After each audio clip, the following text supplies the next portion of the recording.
Vamos con Alvar, que es la compañía de capitales nacionales gestionada por los exigentes parámetros internacionales en la industria de permanente evolución.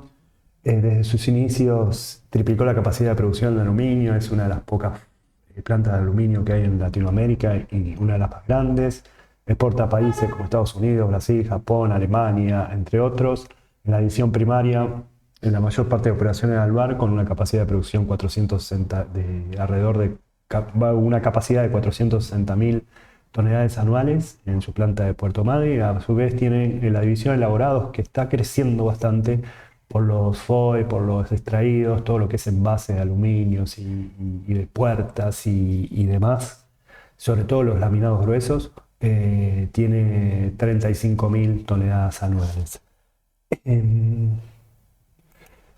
una cosa con el aluminio, bueno, la alumina es la principal fuente. La alumina se consigue con Alcoa. Alcoa es una productora de aluminio, pero también de alumina. Acá no se produce alumina, a pesar de que acá sí dicen cómo es el proceso de producción a través de la bauxita, que es vital para la producción, ¿no? O sea, la alumina es el 30% de los gastos.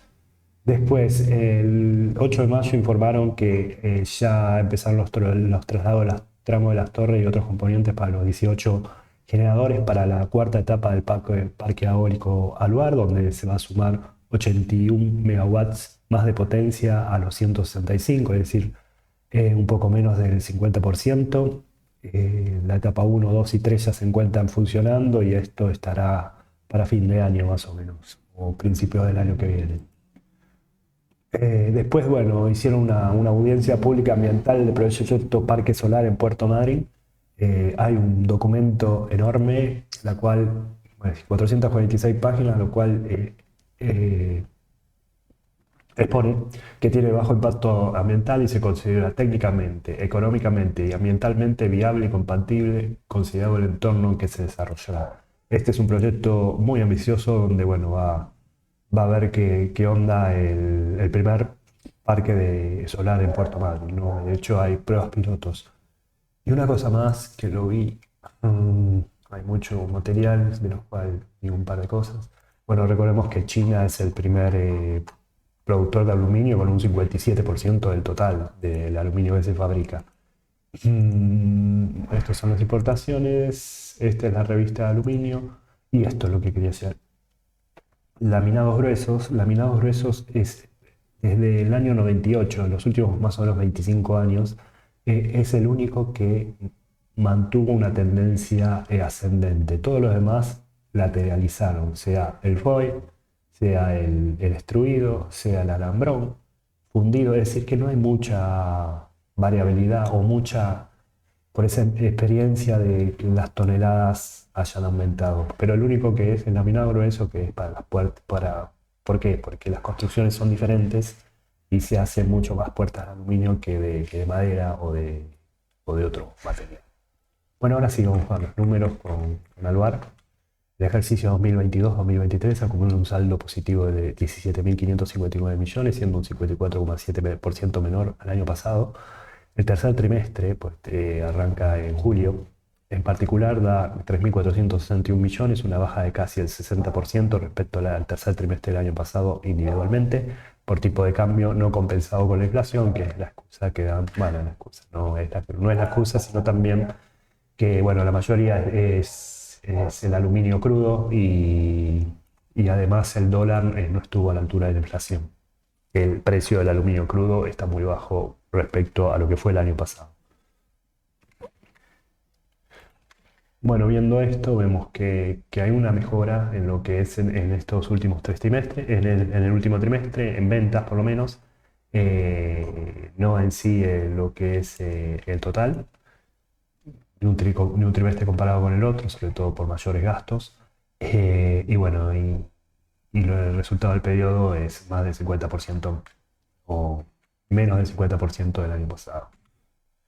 Los puntos salientes, el 19 de 4 de abril se distribuyeron dividendos por 14.000 millones, por el cierre, por ejercicio cerrado el 30 del 6, todo aclarado en la asamblea y por fin dieron el visto bueno para pagar 5 pesos por acción, alrededor de un 7 u 8% de rendimiento anual. Fix SR mantiene la calificación crediticia AAA con perspectiva estable, se sustenta la mejora de su perfil financiero, con fuerte reducción financiera, métricas de apalancamiento reducción de deuda, ¿no? Debajo de 2x y cobertura de intereses. Vamos a leerlo bien eso porque dije cualquier cosa. Bueno, la calificación se sustenta en fuerte financiero de la compañía con bajos niveles de deuda, como dije, con métricas de apalancamiento de 2x y elevadas coberturas de intereses. Alver presenta un sólido perfil exportador con una colocación promedio de más del 60% primario producido en el exterior. Después cuando veamos. Acá, como dije, Alvar importa la alumínica, que representa aproximadamente el 30% de los costos y tiene a través de un contrato a largo plazo con Alcoa, como lo vimos, precio de mercado, lo cual en promedio representa una elevada correlación con el aluminio, o sea, si sube o si baja. En este caso tenemos una divergencia entre el precio del aluminio y la alumínica.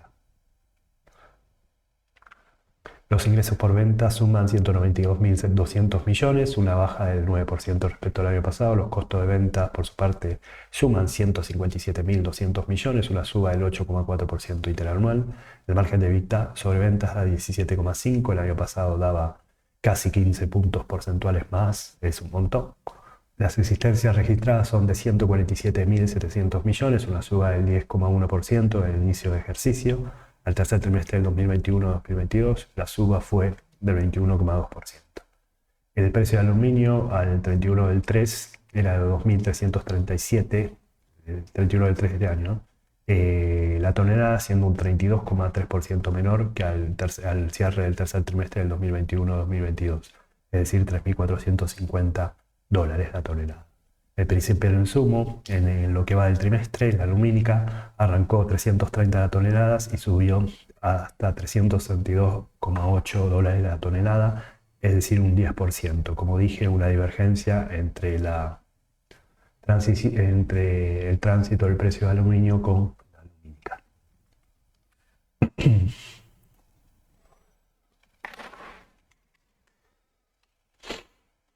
Bueno, los inventarios tenemos que aumentan alrededor de 13.000 millones, extendido por materias primas, materiales y repuestos, y lo que es producto terminado, gracias a divisiones de elaborados, y el año pasado había aumentado 22.000 millones.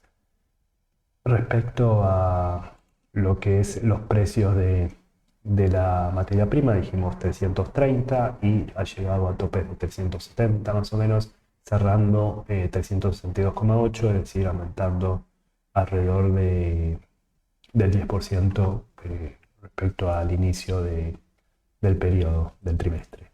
En cuanto al aluminio, arrancó con 2.360 el año, termina con 2.336, tuvo una tendencia baja, después una pequeña subida y ahora vuelve a bajar. El año pasado ha tenido picos de 4.000 dólares la tonelada, casi el doble de lo que está ahora, y cerró en alrededor de 3.450 dólares la tonelada, o sea, muy por arriba de lo que da. El 85,3% es el aluminio crudo, donde baja un 10,7%, la división aluminio elaborado, donde hay una tarea de producción, sobre todo en la planta de abasto de la provincia de Buenos Aires, que es el 12% de todo esto, sube un 8%. La generación de energía, sea por los parques eólicos o por la hidroeléctrica Futaleufú, baja un 21,1%. Trabajo en ingeniería, logística, asesoramiento y todo eso, desciende en 12%, se factura en el exterior 46,3% del total, el 99,8% es de aluminio primario, es decir, se factura lo que es el aluminio en crudo, y esta baja es de 14,2%. En el plano local bajaron un 1,2%. Hay poco valor agregado, ¿no? Es decir, ¿no? Bien, acá vamos con 13-14, vemos la venta del primario que baja desde 183.587 millones a 163.951. Y si vemos los resultados ordinarios, por ejemplo, para no repetir lo anterior, desciende de 12.296 millones a 9.632. En cuanto a elaborados, asciende de 2.728 millones a 4.029 millones, a 4.009 millones. Generación de energía eh, asciende desciende de 5.150 de 7.990 millones a 5.150 millones, perdón, y ingeniería de construcciones va de 819 millones, sube a 1.434 millones, a pesar de tener ventas menores. Bueno, el externo, como dijimos, casi todo es división primario, de 117.000 millones, 116.000 y nada más. La producción de aluminio sube 24%, en general todo sube acá. Elaborado sube 20,2 interanuales, el más alto en 5 años. Esto está, o sea, con mucha demanda. Los despachos de aluminio, sobre todo por la construcción, los despachos de aluminio primario suben 15,3%, el despacho hacia el exterior, que es 67,5%, suben 19,4%, los despachos elaborados suben un 18%, el más alto en 5 años por laminados gruesos, como vimos, y foil. Se exporta el 1,4% de los elaborados, siendo un 74,6% menor que el año pasado, y el despacho de energía por la hidroeléctrica Futalefu bajo un 1,3%. También está lo del parque eólico, que es un quinto de lo que se produce en la hidroeléctrica. Bueno, acá tenemos los cuadros, donde obviamente ya con la capacidad de producción del 100%, apenas más bien desde el tercer trimestre del año pasado, es más alta, mucho más alta que lo que fue 2021-2022 y iguala un poco al 2023 porque todavía no está la pandemia, esto cierra el 31 de marzo, o sea, recién empezaba, y está a la altura de esos años. En cuanto a lo que es el volumen de ventas, lo mismo. En diversión y elaborados, por su parte, está en el mejor periodo en los 5 años, sea en producción como en despacho, e incluso aumenta mucho los laminados gruesos, que antes no tenía 420 toneladas, ahora tiene 4.415, eso hablo de hace años atrás, y lo mismo foil, ¿no? Foil.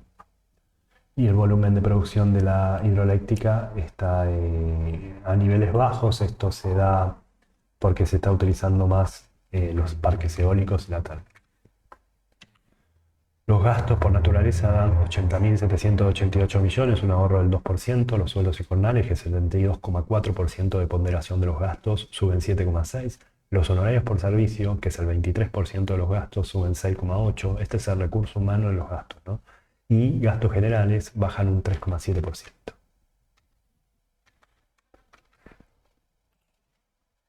Perdón. Bueno, en gastos vamos a ir rápidamente. Tenemos los sueldos y jornales, que son 25.000 millones, subiendo alrededor de 1.800 millones. Honorarios y retribuciones suben alrededor de 1.200 millones y gastos generales bajan alrededor de 300 millones. Los saldos financieros acumulan un saldo a favor de 10.633 millones, un 17,8% menos que el año pasado, por brecha negativa en resultados financieros de 12.000 millones. Esto está dado por diferencia de cambio.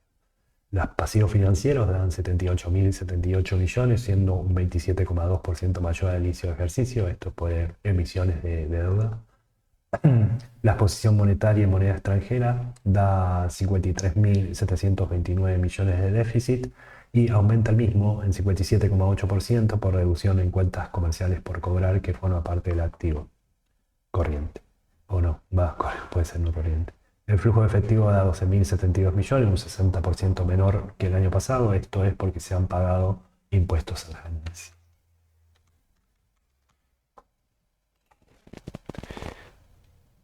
Bueno, viendo los cuadros financieros, que lo vemos en el cuadro principal de sumas y saldos, tenemos la diferencia acá de alrededor, como dije, de 12.000 millones en costos financieros, que está dado por diferencias de cambio. En cuanto a pasivos financieros, bueno, por alta emisiones hay 40.000 millones de emisiones en préstamos, bueno, lo de las obligaciones negociables que habíamos dicho. Y menos cancelaciones, lo cual el saldo entre altas y bajas es 19.000 millones, el año pasado era 5.000 millones negativo. En cuanto a lo que es activos financieros, tenemos el activo, una baja de alrededor ¿cómo es? De 21.000 millones y los pasivos, una suba de 2.000 millones, lo que hace que se aumente el, en la posición extranjera, el déficit aumenta un 58%. Esto dado por cuentas por pagar, donde se tiene cuentas comerciales, donde se tiene una baja de alrededor de 20.000 millones negativas.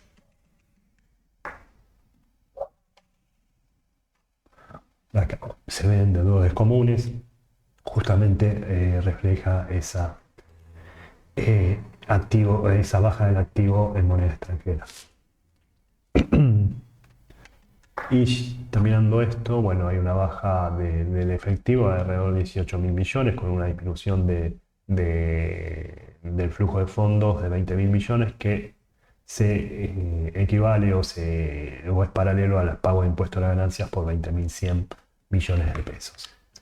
Bueno, se emitió una nueva obligación negociable, se había dado para colocación una clase 5 que no fue aceptada, pero la clase 6 sí, con gran éxito, 100 millones de dólares con tasa de interés 0%, es decir, por dólar link, se pagará la diferencia de cambio cuando se pague, y con vencimiento en abril del 2028, y la obligación negociable fue suspendida con mismas condiciones, excepto que el vencimiento era en abril de 2026. Hay que ver si la anuló la propia empresa o fue porque no tuvo quórum sobre los subastadores. Se estima que el aluminio continúe en el precio alrededor de 2.300, 2.400 la tonelada, como vimos en el gráfico anterior, sin incrementos sustanciales en el corto plazo. Por su parte, la aluminia sigue con su tendencia ascendente. Si bien las exportaciones van recuperando sus niveles habituales durante el ejercicio, se prevé cumplir con los despachos programados, a pesar de algunos problemas, ¿no?, de las exportaciones. Bueno, antes de lo último a mostrar, es lo que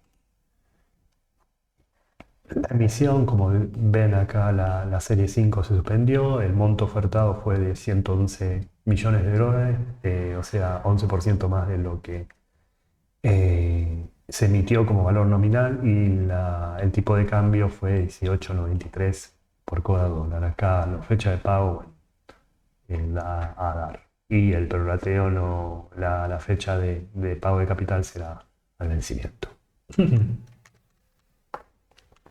La liquidez baja de 3.55 a 2.45, esto se da por emisiones. La solvencia baja también de 1.26 a 1.16, el valor del libro es 69,7, la cotización es 369,5, la capitalización bursátil es 1.034,6 millones de pesos, la ganancia por acción es de 6,14 y el PER promediado es 29. Bueno, es una empresa que es muy buena, que es casi monopólica en todo el país y que nunca le tengo confianza por el hecho de que los valores no cierran a pesar de su mayor volumen de producción y despacho. Pero tiene un PER alto y tiene un valor de precio de commodity donde se vende el 85% de la facturación bajo aún. Cuando eso se intercambie sería bueno apostar.